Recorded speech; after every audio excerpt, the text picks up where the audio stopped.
இன்றைக்கி நம்ம ஒரு குட்டி vlog பார்க்கலாமா? எப்போவுமே எல்லோரும் டே இன் மை லைஃப் காலையிலேருந்து காமிப்பாங்க.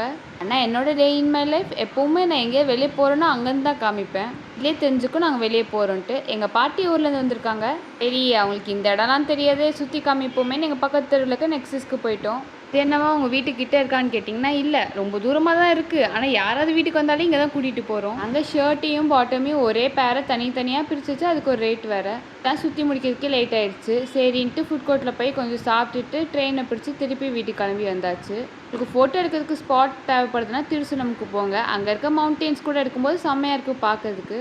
சரி, எங்கள் ஷாப்பிங் முடிஞ்சிச்சான்னு பார்த்தா முடியல. எங்கள் வீட்டுக்கிட்ட இருக்க ஒரு கடையில் திருப்பி போய் சுற்ற ஆரம்பிச்சிட்டாங்க எங்கள் பாட்டியும் அக்காவும். அதுக்கப்புறம் என்ன, வீட்டுக்கு வந்து பார்த்தா மேட்சும் ஆரம்பிச்சிட்டாங்க. எனக்கு தெரிஞ்சு இத்தனை வருஷம் சிஎஸ்கே விளாண்டதை விட இந்த வருஷம் செம்மையாக விளாட்றாங்க. எனக்கு தெரிஞ்சு ஃபைனல்ஸில் கப்பே வின் பண்ணிடுவாங்க போல். அதுக்கப்புறம் தான் நான் என் ஃப்ரெண்டுக்கு நாளைக்கு பர்த்டேக்கு கிஃப்ட் கொடுக்கணுன்ட்டு சரி அதுக்கு ஃபோட்டோ ஃப்ரேம் போட்டுட்டு வந்துடலாமே போனால் கடையெல்லாம் மூடிட்டாங்க.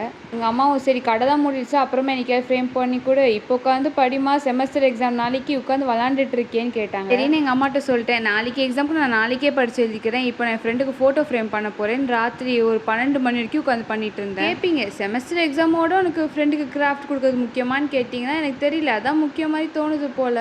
கடை தொடர்ந்து இருந்துச்சுன்னா இது இவ்வளோ அழகான ஃபோட்டோ ஃப்ரேம் நான் செஞ்சுருக்கவும் மாட்டேன், கொடுத்துருக்கவும் மாட்டேன். இல்லை நம்ம என்ன கற்றுக்கணும், ஒரு வழி மூடிடுச்சுன்னா இன்னொரு வழி நம்மளே கண்டுபிடிச்சி போகணும்.